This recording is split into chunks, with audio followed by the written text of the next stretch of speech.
네, 오늘은 설교 제목이 오해하기 쉬운데 나를 죽이는 힘입니다. 힘이 나를 죽인다, 이런 뜻입니다. 나를 죽이는 힘,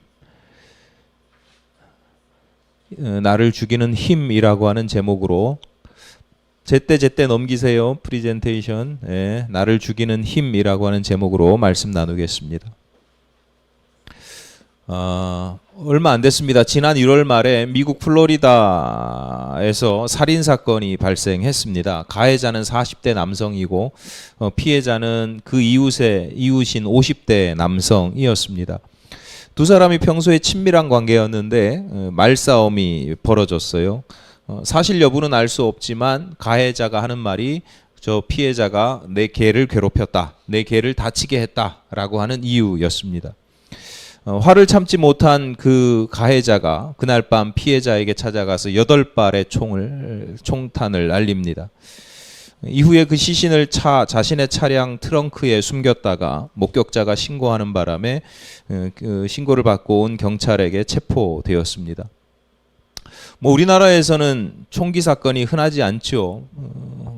참 특별한 살인 사건이지만 미국에서는 난사 사건, 집단으로 여러 사람들이 죽는 그런 경우들이 있으니까 이거 3발의 피일 수도 있고 그냥 그런 사건 중에 하나였나 보다 이렇게 볼 수도 있습니다만, 이 사건이 주목받는 이유는 다른 곳에 있습니다. 그리고 제가 언급하는 이유도 마찬가지입니다. 이 가해자의 직업 때문입니다.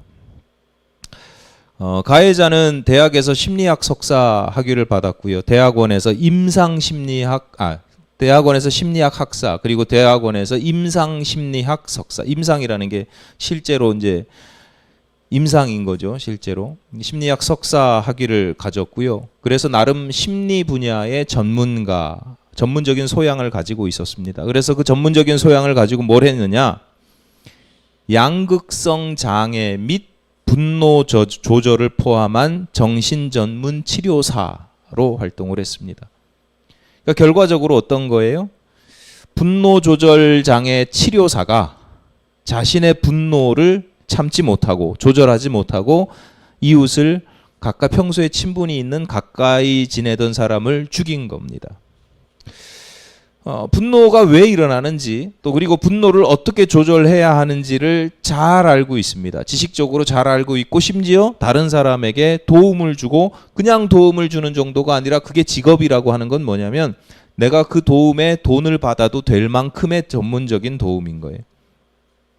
그걸 직업으로 삼고 있는 사람조차도 막상 자신의 감정, 자신의 마음이 분노의 감정에 사로잡히고 삼켜질 때에는 그곳에서 스스로 헤어나오지 못하는 모습을 보여줍니다. 외국에서는 총기 사건이 외국에서 이런 총기 사건들이 보도될 때마다 그런 이야기들 들을 때가 있습니다. 야, 우리나라는 총기가 불법이라서 다행이다. 일리가 있죠. 우리나라 사람들도 한 성격 하잖아요. 불같은 성격, 이렇게 화가 나면 참지 못하는 그런 한 성격 한단 말이에요. 총기가 없어서 다행이라고 하지만 그렇다고 해서 사고가 나지 않느냐? 또 그런 것도 아니에요. 여러분 기억하실지 모르겠지만 우리나라 국보 1호가 뭐예요?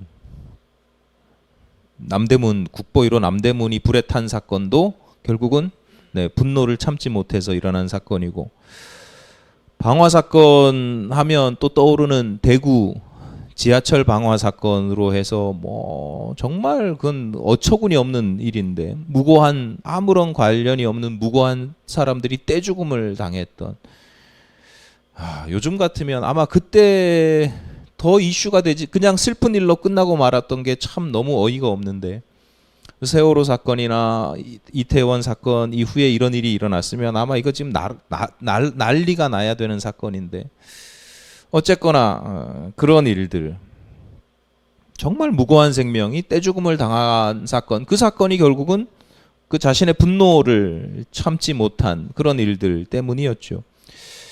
그렇게 큰 사건으로 보도되거나 비화되는 경우만이 아니고 뭐 주차하다가 시비가 생기고 운전하다가 시비가 생기고 부모와 자녀 간에 부부 간에 뭐 일상에서 흔히 분노의 감정을 조절하지 못하는 경우들을 종종 봅니다. 무슨 얘기냐?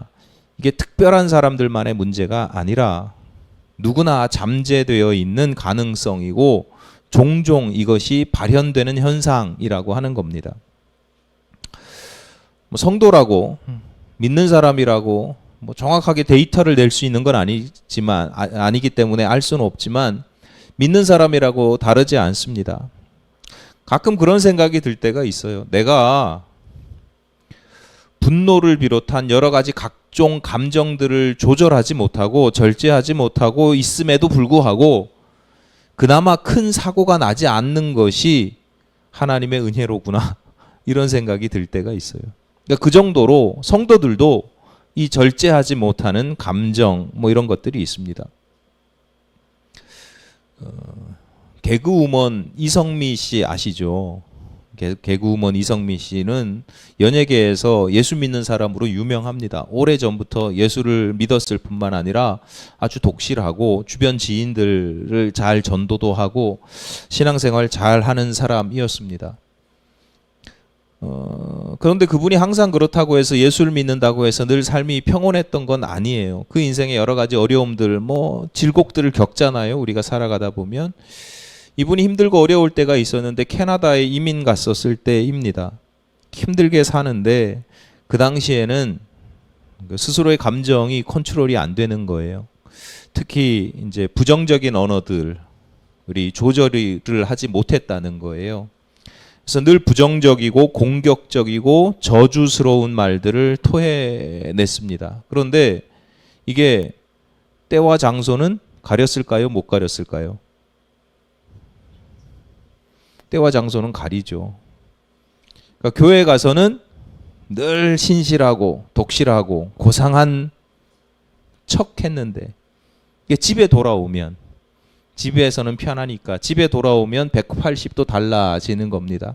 하루는 아들이 하는 행동이 마음에 들지 않는데 계속 반복되니까 아들의 등 뒤에서 소리를 질렀다죠. 나가 죽어 이 새끼야. 이렇게 했는지 모르겠어요. 나가 죽어 새끼야 이렇게 했는지 나가 죽어 새끼야 이렇게 했는지 모르겠어요. 하여튼 나가 죽어 새끼야 그랬대요. 엄마들은 다 어떤 상황인지 아실 거예요. 근데 아들이 나갔어요. 그 빈 방에 있는데 그 이야기를 하자마자 아들이 나가고 그 빈 방에서 갑자기 하나님의 음성이 들리더랍니다. 성미야, 정말 네 말대로 해주랴?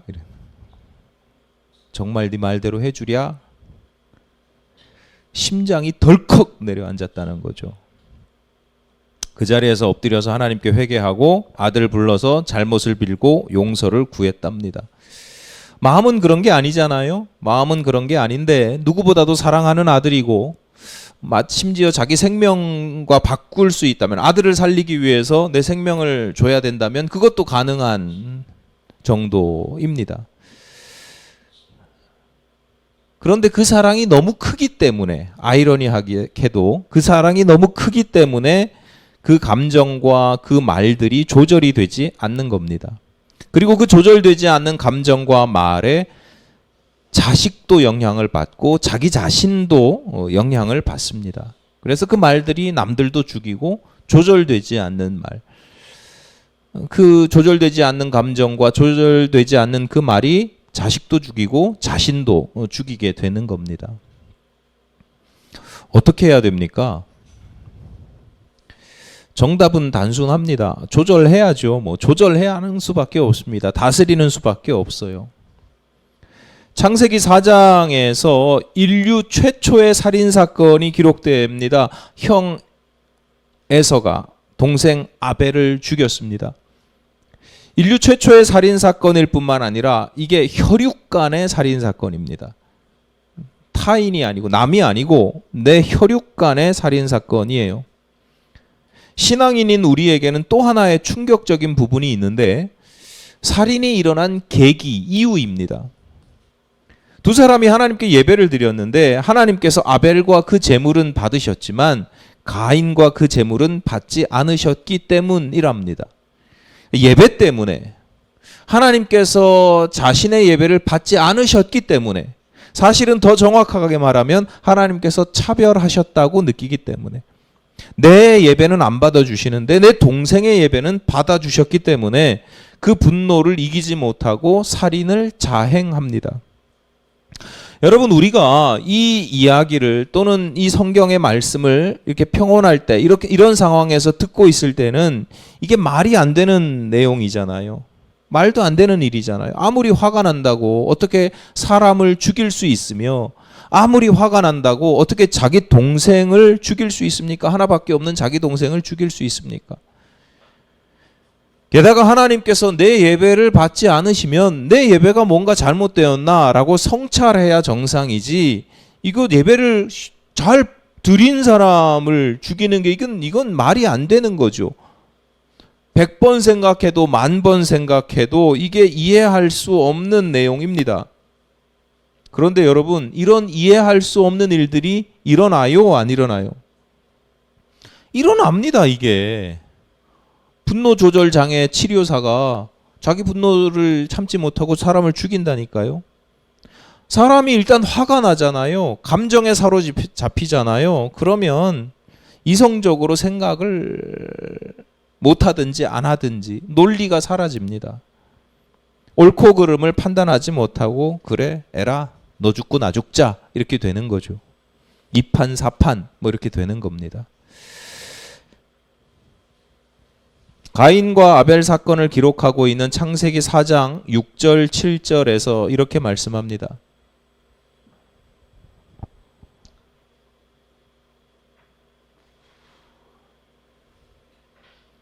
분노를 참지 못하게 하지 마십시오. 창세기 4장 6절 7절 말씀입니다. 여호와께서 가인에게 이르시되 네가 분하여 함은 어찌 됨이며 안색이 변함은 어찌 됨이냐. 네가 선을 행하면 어찌 낯을 들지 못하겠느냐. 선을 행하지 아니하면 죄가 문에 엎드려 있느니라. 죄가 너를 원하나 너는 죄를 다스릴지니라. 이렇게 말씀합니다. 하나님께서 미리 경고를 하시거든요. 살인 사건이 일어나기 전에 미리 경고를 하시는데, 죄가 가인 너를 삼키려고 지금 문 앞에 엎드려 있다. 그러니까 죄를 다스려야 한다, 이렇게 말씀합니다. 죄를 없앨 수가 없어요. 죄를 없앨 수가 없어요. 죄의 욕구를 없앨 수가 없어요. 죄에 대해서는 최대한 할 수 있는 게 다스리는 것. 그러니까 우리에게 어떤 감정이 일어나잖아요. 분노든지 뭐 어떤 감정이 일어나잖아요. 그 감정을 없앨 수가 없어요. 억지로 참아 이게 안 참아져요. 사라지지가 않아요. 그런데 그 지배권을 잃지는 말아야 된다는 거예요. 죄의 영향을 받을 수밖에 없어요. 죄가 문 앞에 웅크리고 서서 삼키려고 막 늘 노리고 있는데 그 영향력에 있을 수밖에 없어요. 그러나 거기서 삼켜지면 안 된다. 멱살을 잡든 허리띠를 잡든 절대로 삼켜져서는 안 된다. 그 통치권, 지배권을 잃지는 말아야 된다라고 이야기를 하는 겁니다.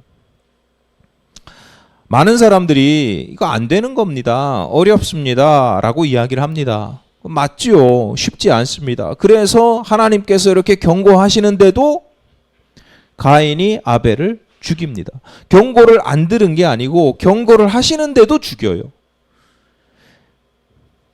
개그우먼 이성미 씨는 누구보다도 사랑하는 아들에게 설교 말씀을 얼마나 많이 들었겠어요. 신앙생활을 얼마나 오래 했어요. 이러면 안 된다는 걸 알아요. 아니까 하나님께서 그래 죽여주랴 이랬을 때 심장이 덜컥 내려앉는 거죠.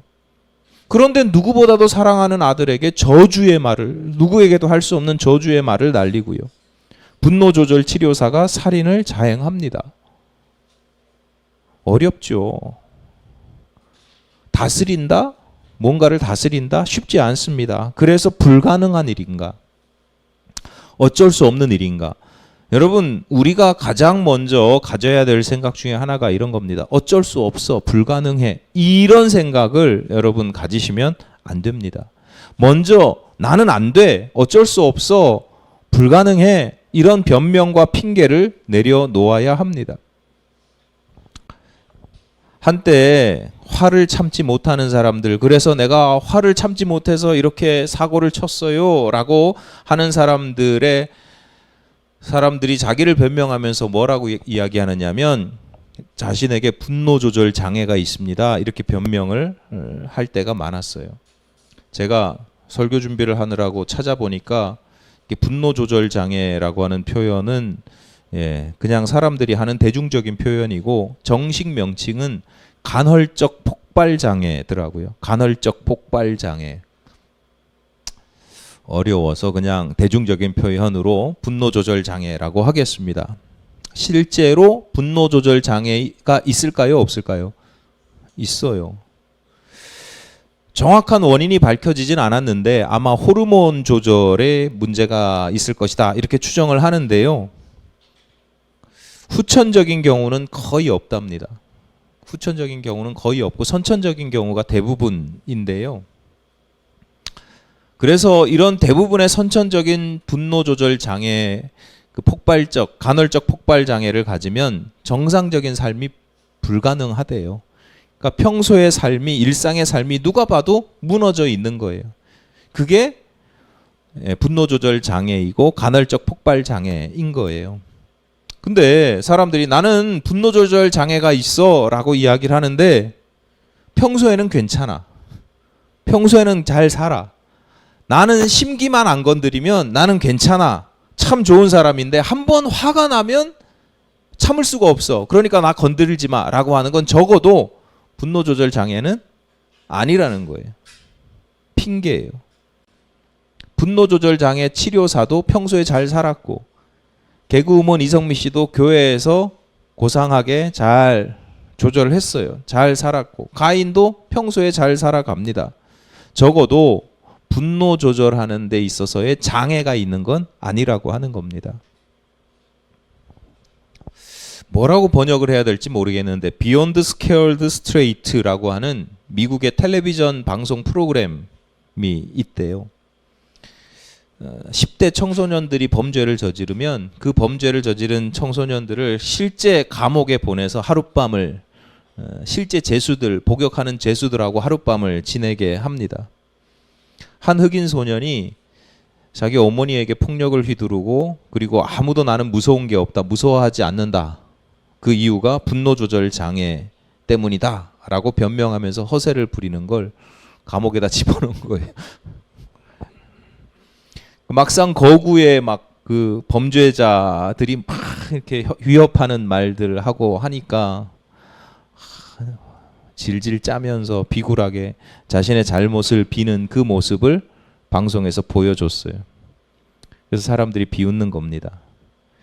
저건 분노 조절 장애가 아니라 선택적 분노 조절 장애가 있다, 이렇게 이야기를 하거나, 참 사람들이 말을 잘 만들어내는 게 저건 분노 조절 장애가 아니고 분노 조절 잘해랍니다.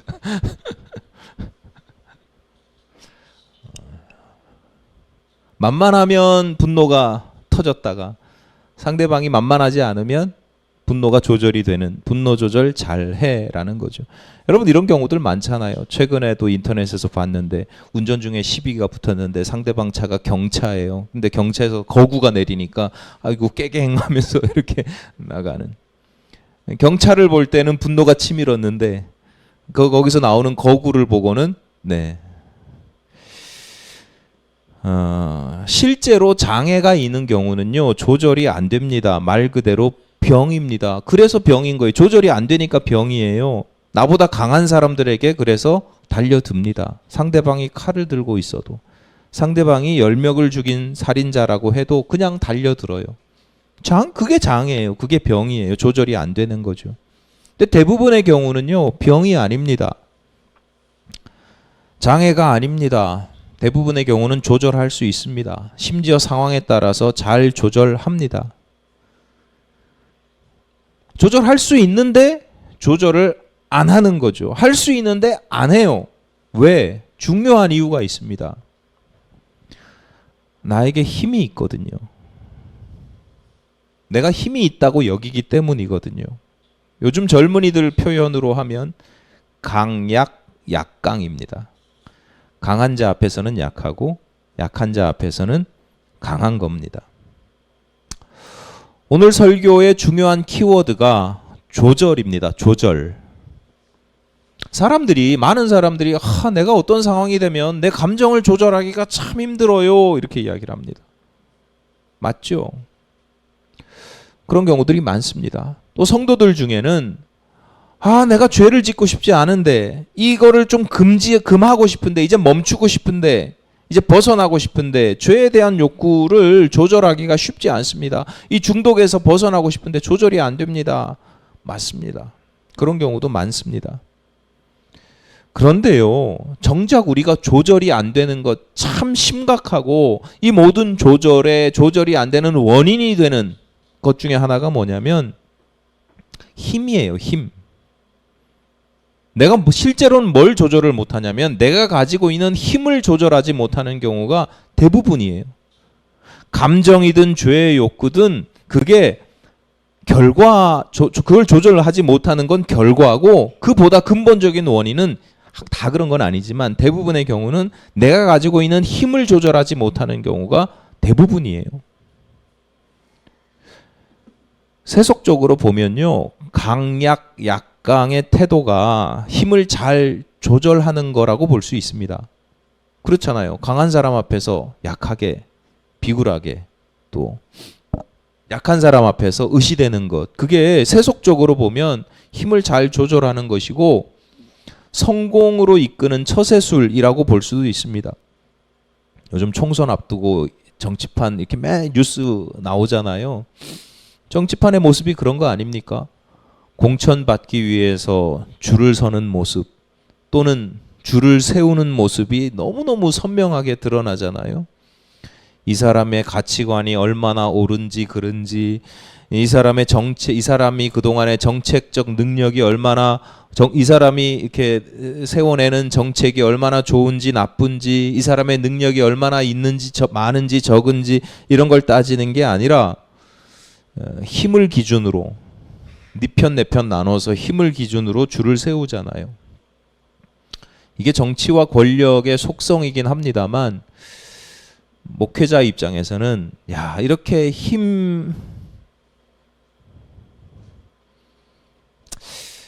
이런 사람들의 다스림을 받는다고 하는 게 참 씁쓸하지요.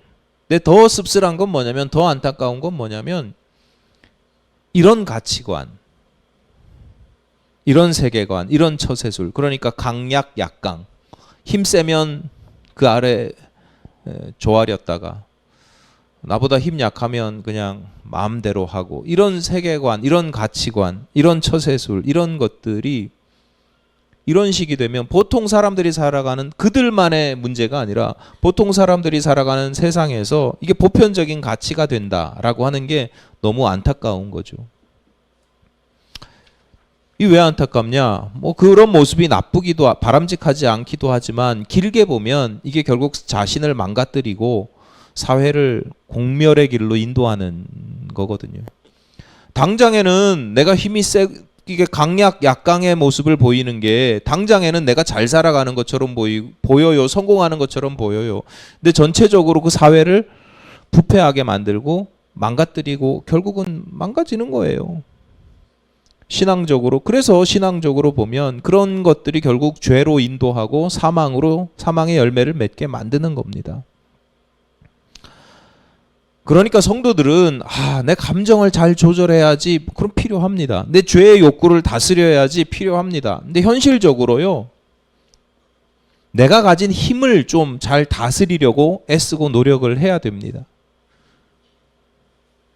예전에, 요즘도 그런지 모르겠어요, 약을 받으면 약봉지에 이렇게 쓰여 있는 문구 중에 기억에 남는, 평생 제가 아마 이렇게 기억에 남을 것 같은데, 문구 중에 약 좋다고, 남용 말고, 약 모르고 오용 말자, 이렇게 있죠. 딱 그 말이 맞습니다. 약이 좋은 것처럼 힘도 좋은 거예요. 잘 사용하면, 적재적소에 잘 사용하면 좋은 겁니다. 힘이 없으면 안 됩니다. 힘이 유용합니다. 근데 힘이 아무리 좋아도 남용하면 안 되고, 그 힘의 정체를 모르고 오용하면 안 됩니다. 약을 남용하고 오용하면 약이 아니라 독이 되잖아요. 나를 죽인단 말이에요. 힘도 마찬가지입니다. 힘을 잘 알고 적재적소에 잘 사용하면 그게 나에게 약이 되지만 잘못 사용하면 나를 죽이는 독이 되고, 나만 죽이는 게 아니라 내 주변에 있는 모든 사람들 다 죽입니다.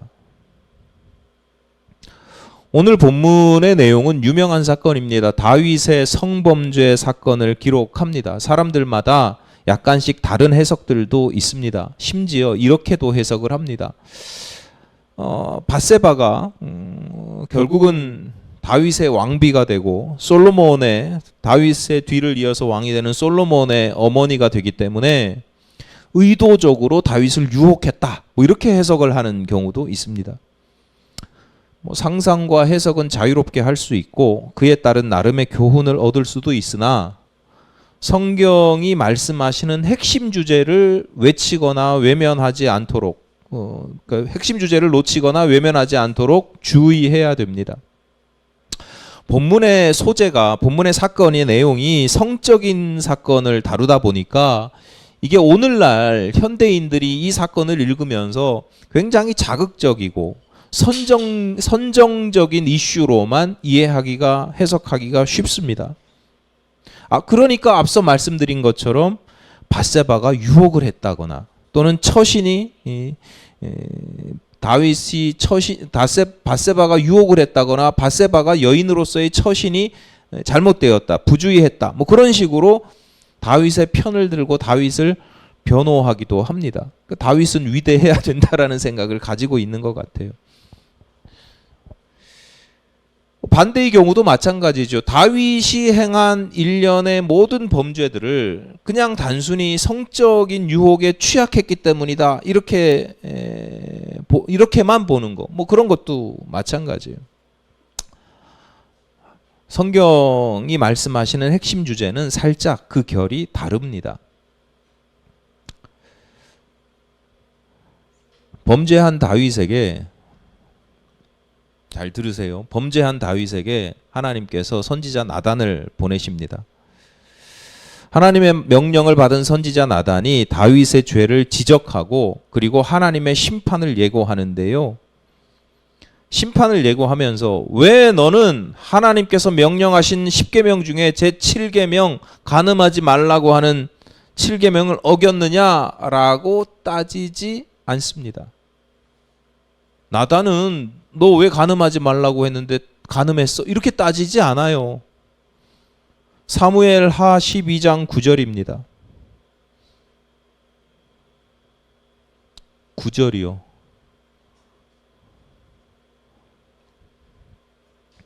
그러한데 어찌하여 네가 여호와의 말씀을 업신여기고 나보기에 악을 행하였느냐? 네가 칼로 햇사람 우리아를 치되 암몬 자손의 칼로 죽이고 그의 아내를 빼앗아 내 아내로 삼았도다, 이렇게 이야기합니다. 7계명을 어긴 건 사실이고요, 만고불변의 사실인데, 나단 선지자를 통해서 하나님께서 이게 지적하시는 다윗의 죄에 대한 가장 핵심적인 말씀은, 일단은 6계명 살인하지 말라고 했는데 너 살인했다라는 거예요. 8계명 내 이웃의 아내를 도둑질했다는 거예요. 도둑질하지 말라는데 8계명 도둑질했다. 10계명 중에 10개 마지막 10번째가 뭐예요? 내 이웃의 집과 아내를 탐내지 말라, 어겼다는 거죠. 암몬 사람의 칼로 죽였다. 죽이긴 죽이는데 직접 죽이는 게 아니라 다른 외부에 속임수를 써서 죽이거든요. 암몬 사람의 칼로 죽였다. 9계명 거짓 증언하지 말라. 다시 말씀드리지만 7계명 간음하지 말라 어겼으니까 당연히 포함됩니다. 근데 하나님께서 지적하시는 다윗의 범죄는 단지 성범죄 하나를 문제로 삼는다거나 모든 것이 성범죄 하나로 귀결되지 않습니다. 성경에서 더 중요하게 여기는 건 뭐냐?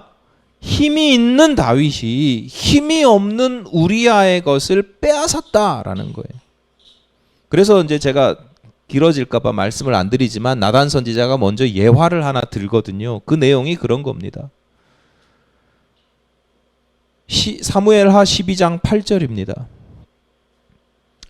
내 주인의 집을 내게 주고, 이게 네 주인이라는 게 사울입니다. 내 주인의 집을 내게 주고, 너는 다윗이고요. 내 주인의 아내들을 내 품에 두고 이스라엘과 유다 족속을 네게 맡겼느니라. 만일 그것이 부족하였을 것 같으면 내가 네게 이것저것을 더 주었으리라. 하나님께서 다윗을, 나단 선지자를 통해서 다윗을 막 책망하시면서 하시는 말씀 가운데 하나님의 안타까움이 느껴집니다. 내가 너에게 이미 많은 것을 주었고 많은 것을 맡겼어. 만약에 부족하다고 그러잖아? 그럼 내가 더 줬을 거야. 그런데 너는 그 많은 걸 가지고도, 그 많은 힘을 가지고도 말미암아 불구하고 오히려 그 많은 힘으로 말미암아 하나님께 범죄했다는 거예요. 더 달라고 그랬으면 더 줬을 텐데 왜 힘없는 사람 걸 빼앗냐는 거예요. 그 가운데 살인을 자행하느냐. 다윗의 문제는요, 힘이 없어서가 아니라 힘이 너무 차고 넘쳤기 때문이고 그 힘을 주체하지 못했기 때문이다 라고 하는 거죠. 오늘 본문 1절입니다.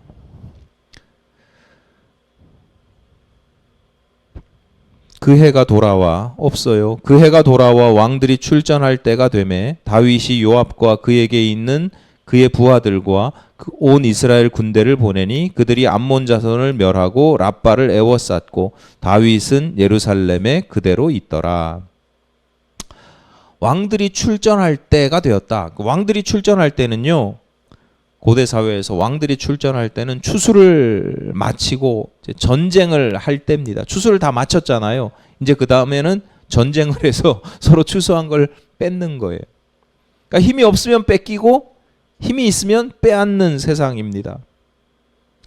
모든 왕들이 그 전쟁, 이제 뺏고 빼앗기는 그 전쟁에 이렇게 다 참전할 때가 되었다는 거예요.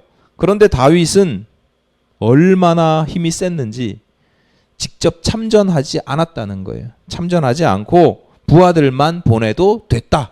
그래서 예루살렘 왕궁 침실에 누워서 쉬고 있었다. 아마 침대에 누워서 야, 이번에는 얼마나 노력해 오려나 아마 계산하고 있었을 수도 있습니다. 그러니까 뭐 이런 사건을 쭉 기록하고 있는데 그 이면에는 어떤 내용이 있냐면 다윗이 이 정도로 힘이 있었다는 것을 이야기하는 겁니다. 왕궁 옥상을 거닐다가 우연히 목욕하는 여인을 목격할 수도 있습니다. 위에서 내려다 보니까 남의 집 여염집 뭐 이렇게 다 위에서 보이니까요. 그 모습이 아름다워 보일 수도 있고 욕정이 발동할 수도 있습니다. 그래서 어떻게 합니까? 사람을 보냅니다. 사람을 보내서 저 누구냐 알아보게 합니다. 여러분, 이게 힘입니다. 아니 사실은 뭐 더 따지고 보면 왕궁 옥상에서 가장 높은 곳에서 아래를 내려다보는 것 자체도 힘이고요. 뭐 그건 왕이니까 당연히 가지고 있는 힘인데 욕정이 발동해 뭐 그럴 수 있어요. 근데 그 사람 누구야? 사람을 시켜서 알아보게 하는 것, 여러분 그게 힘입니다. 그게 힘. 그냥 궁금하고 마는 게 아니라 누군지 알아봐라. 알아보니까 부하 장수의, 지금 전쟁에 참전한 부하 장수의 아내라는 거예요. 근데 그걸 알고도 데려오게 하고 동침합니다. 여러분, 이게 그냥 하나의 사건이 아니라 그 사건 이면에 다윗이 얼마나 막강한 힘을 가지고 있었는지를 보여주는 내용입니다. 그걸 시키고요. 그걸 중간에 막는 사람이 아무도 없습니다. 그런 일을 시키는데 중간에 왕이시여 전하 이러시면 안 됩니다. 막는 사람이 아무도 없어요. 자신의 범죄에 다른 사람들을 수없이 많이 동원하거든요. 시간상 5절까지만 읽었지만 이어지는 내용들이 더 중요하죠. 앞서 말씀드린 것처럼 우리아를 죽입니다. 자기 부하들을 시켜서 자신의 범죄를 은폐하기 위해서 살인을 저지르는데 다른 사람 손을 통해서 저질러요. 그러니까 그런 모든 과정이요, 다윗이 가지고 있는 힘이 얼마나 막강했는지, 누구 하나 쓴소리 못하고 옆에서 눈치만 보고 그냥 다 다윗 편에 서서 동조할 수밖에 없는 그런 모습을 보여주고 있는 거예요. 찍소리도 하지 못할 만큼 막강한 힘을. 다윗의 힘이 적었다면, 그래서 누구 하나 옆에서 미리 좀 말렸다면 그러지 마십시오라고 했다면 아마 죄의 욕망은 있었더라도 그 욕망이 작은 범죄로 끝났을 수도 있습니다. 생각이나 마음의 범죄로만 끝났을 수도 있습니다. 하지만 다윗의 힘이 막강했고 그 막강한 힘을 스스로 조절하지 못했습니다. 결과적으로 범죄가 나는데요. 이게 범죄로 끝나는 게 아니고 그 일로 인해서 이스라엘 역사의 그 인생, 다윗의 인생과 그 이스라엘 역사에 어마어마한 후폭풍을 가져오게 됩니다. 그러니까 지금 당장에는 아무 일도 안 일어나는 것처럼 보여요. 범죄를 잘 은폐하는 것처럼 보여요. 누구 하나 뭐라고 하지 않아요. 나중에 생긴다니까, 나중에 그 죄가 어마어마하게 커져서 감당할 수 없을 정도로 커져서 돌아와요. 여러분, 우리는 다윗만큼 힘이 없어서 다행일까요? 왕이나 대통령과 같은 권력자만 힘을 가지고 있는 게 아니고 그 힘으로 악행을 일삼는 게 아닙니다. 미국의 분노 조절 치료사는 총이 있었어요. 그 사람에게는 총이 힘이었어요. 개그우먼 이성미는 엄마라고 하는 지위가 힘이었어요. 엄마라고 하지 않으면 그럴 일이 없죠. 엄마라고 하는 그 지위가 힘이에요. 세상에 힘이 없는 사람은 아무도 없습니다. 나름 자신이 가지고 있는 작지만 힘이 있습니다. 그 힘이 하나님께서 다윗에게 야, 내가 너 필요한 거 다 줬잖아 라고 말씀하시는 것처럼 그 힘이라고 하는 게 아무리 작은 힘이라도 우리에게 필요한 것을 하나님께서 나에게 베풀어 주신 은혜라고 볼 수 있습니다. 그런데 여러분, 내가 가지고 있는 그 나름의 힘을 어떻게 사용하고 있습니까? 오용하고 있지는 않은지, 남용하고 있지는 않은지 선용해야 되는 겁니다. 잘 조절해야 됩니다. 다스려야 하는 겁니다. 좀 다윗의 인생을 넓고 길게 보면 그나마 그래도 다윗이 나단 선지자의 말씀을 듣고 멈춥니다. 그나마 다행인 게 그 힘이 하나님의 말씀 앞에서는 그래도 좀 깨갱할 수 있는 하나님의 다스리심을 받습니다. 개그우먼 이성미 씨도 좀 늦었지만 늦게나마 하나님의 음성을 듣고 멈출 수 있었습니다. 깨닫고 돌이켜서 그 가정이 회복되었습니다. 오늘 저와 여러분도 말씀 앞에서 겸손하시기를 바랍니다. 오늘 서로 아까 뭐라고 서로 인사했어요? 설교 전에 하나님께서 당신을 다스리십니다. 여러분, 이게 굉장히 중요한 신앙의 고백이고요. 축복입니다. 하나님께서 나를 다스려 주셔야 합니다. 하나님을 늘 의식하시면서 하나님의 다스리심을 받으시면서 여러분에게 허락된 힘을 잘 조절하시기를 간절히 바랍니다.